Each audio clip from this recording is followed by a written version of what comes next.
The wisest Indian.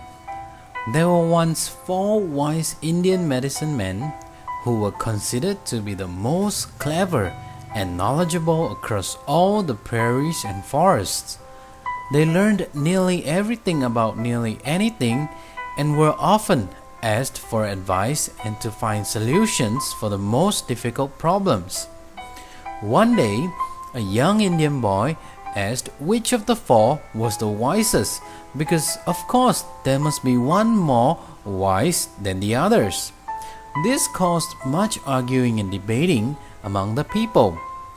To find out once and for all, one of the elders of the nation was given the task of devising a test to settle the matter.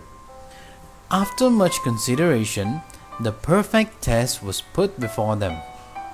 The 4 medicine men were told to walk into the woods. Their test would be found at the base of a single cedar tree in a broad clearing. They started out early the next morning, and after walking many miles, came to the tree at the clearing. At the base of the tree were a large pile of bleached bones. They appeared to be those of some sort of animal.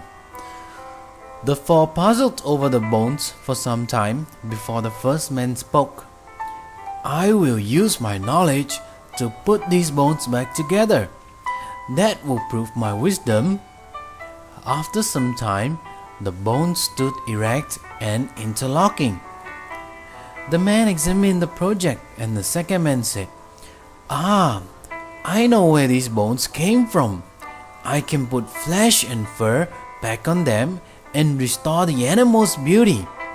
The second man began his work, and in a while a fierce-looking grizzly bear stood before them. The 4 men marveled at the animal's beauty, but the 2 began to bicker about which one's work was best. Just then the third man spoke up. "I believe I can bring the bear back to life. Then I will be the greatest of all." The 4th man had been quiet until now. "Wait! I don't think our test was to see if we could bring the animal back to life," he pleaded. But the others would not listen. When he realized he was being ignored, he quietly climbed to the top of the cedar tree and watched. The third man got busy and soon had breathed life into the grizzly bear using his great talents.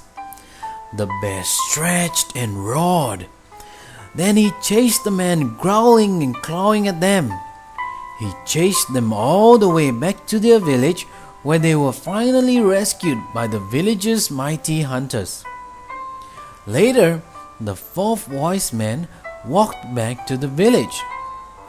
Everyone had taken him for dead.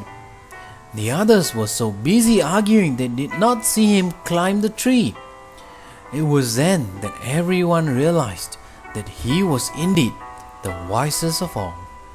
He possessed common sense, something that is often not so common.